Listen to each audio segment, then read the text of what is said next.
Hi everyone, চলে এলাম তোমাদের কাছে একাদশীর মিনি ব্লগ নিয়ে। তো দেখো, সকালে ঘুম থেকে উঠে গেছে ছেলে মেয়ে, বাবা এদিকে ঘুম থেকে করে জল খাচ্ছে। আর তোমাদের দাদাভাই সকালে উঠে দেখো মন্দির ধোয়ানো, গাছে জল দেওয়া, রাস্তা ধোয়ানো, কেন আজ একাদশী। আশ্রমে গিয়ে তোমাদেরকে সব কিছু শেয়ার করবে, তার জন্য সে তাড়াতাড়ি করছে। আর এদিকে ছেলেকে ঘুম থেকে ভাঙাতেই পারছি না ছেলের। হ্যালো, গুড মর্নিং বন্ধুরা, তোমরা সবাই ভালো আছো? আমিও ভালো আছি। পঞ্চানন প্রামাণিক চ্যানেলে সবাইকে স্বাগত।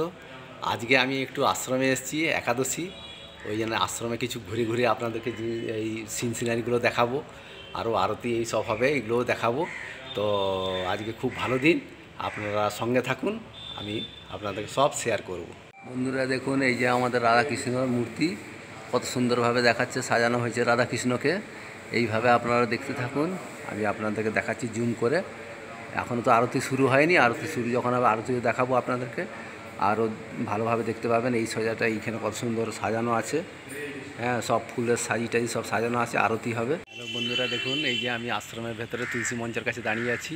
তুলসী মঞ্চটা কত সুন্দরভাবে সাজানো হয়েছে, আপনারা দেখুন, এগুলো খুব আনন্দ ভোগ করবেন। কত সুন্দরভাবে দেখাচ্ছে তুলসী মঞ্চটা। আরও আপনাদেরকে এই সাইডের দিকে আমি দেখাচ্ছি, তুলসী মঞ্চটা সাইডে করে দেখাচ্ছি, দেখুন খুব ভালো লাগছে।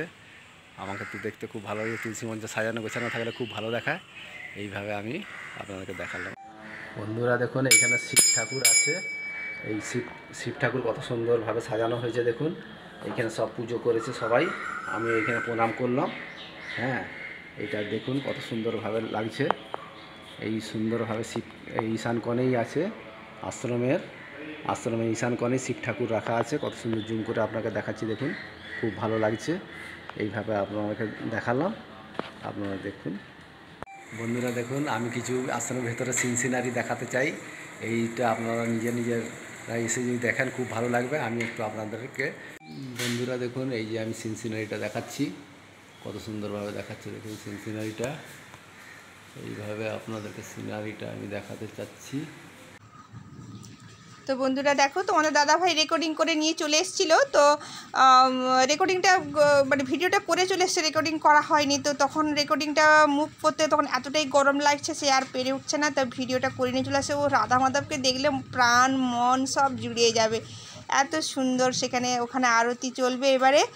আর দেখো বন্ধুরা, সবাই মিলে ওখানে আরতিও দেখছে। সবাই দেখো বন্ধুরা আরতি দেখছে। ভিডিওটা একটু বড় হয়ে যাচ্ছে বলে একটু এখানে স্পিড করে দিয়েছি। তো কতটা তোমাদেরকে খারাপ লাগছে না ভালো লাগছে অবশ্যই তোমরা কমেন্ট করে জানাবে। তো দেখো, পরের পর আরতি চলছে আর সবাই ওখানে, আর মানে ওখানের যদি আমি সব কিছু আওয়াজটা দিয়ে দিই না, আমার কপিরাইট ফেলে দিবে, তার জন্য আমি ওখানে আওয়াজটা আমি দিলাম না। তো দেখো, সবাই ওখানে বাদ্যযন্ত্র সব বাজাচ্ছে, আরতি চলছে, তোমরা দেখতেই পাচ্ছ।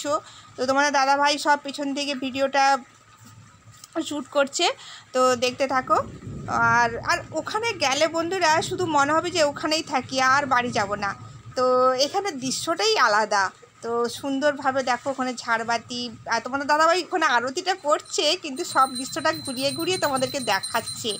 তো খুব সুন্দর। আর আমাদের এখানে আমি যখন ভয়েসটা দিচ্ছি বন্ধুরা, খুব মেঘ উঠেছে, বৃষ্টি হচ্ছে, তখন বাজে সন্ধ্যে 6টা, সবার বাড়িতে সন্ধে পড়ছে। তখন আমার সন্ধেবাতিও দেওয়া হয়নি। ওদিকেও আবার টেনশান, তোমরা হয়তো শুনতে পাচ্ছ, মেঘের আওয়াজটাও শুনতে পাচ্ছ কিনা জানি না আমার রেকর্ডিংয়ের সঙ্গে।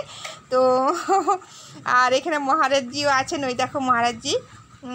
তো আরতি চলছে, দেখো সবাই মিলে ওখানে আরতি করছে। আরতি কিন্তু আমি যেতে পারলাম না, কেন জানো তো তোমরা বন্ধুরা, আমার বাড়িতে বাবা রয়েছে, আর আমি গেলে ঘরের সমস্যা হয়ে যায় রান্না বাড়া। কেন একাদশী আমরা খাবো না, কিন্তু তা বলে তো আর বাবা আর আমার ছেলে মেয়ে তো সবাই খাবে, তো তাদের জন্য তো রান্না করতেই হবে। তো বেশি কিছু করিনি বন্ধুরা, আলু সেদ্ধ ভাত করেছিলাম, আর ভাতে জল ঢেলে সবাই খেয়েছে। আর এই দেখো, যিনি মহারাজজি যে প্রণাম করছিলেন, উনি হচ্ছে এখানে আশ্রমের মহারাজ। খুবই ভালো, খুবই ভালো, যে মানে মাটির মানুষ। ওনার কাছে গেলে সব সময় মানে খুব এত সুন্দর কথা বলে, ভালো লাগে, তো বলার নেই। আর এখানে তোমাদের দাদাভাই দেখাচ্ছিল ক্রেতা দাপর কলি যে বলে না সবাই, তো ওইটাই তোমাদের দাদাভাই দেখাচ্ছিল। তো বন্ধুরা আর বেশি ভিডিওটা বড় করব না। তোমাদের দাদাভাই প্রসাদ নিয়ে বাড়ি ফিরে এসেছিলো। এরপরে বাড়ি ফিরে এসে গরমে মানে এতটাই কষ্ট হচ্ছে যে আর পেরে উঠছে না। তো আমি বললাম ঠিক আছে তুমি রাখো, আমি পরে এটাকে ভয়েস দিয়ে বন্ধুদের শুনিয়ে দেবো। তো বন্ধুরা, তো প্লিজ যদি আমার ভিডিওটা ভালো লাগে অবশ্যই তোমরা লাইক কমেন্ট শেয়ার করবে। যারা নতুন বন্ধু দেখছো সাবস্ক্রাইব করে বেল নোটিফিকেশানটা অল করে রাখবে, যাতে পরবর্তী ভিডিও ছাড়ার সঙ্গে সঙ্গে তোমরা নোটিফিকেশান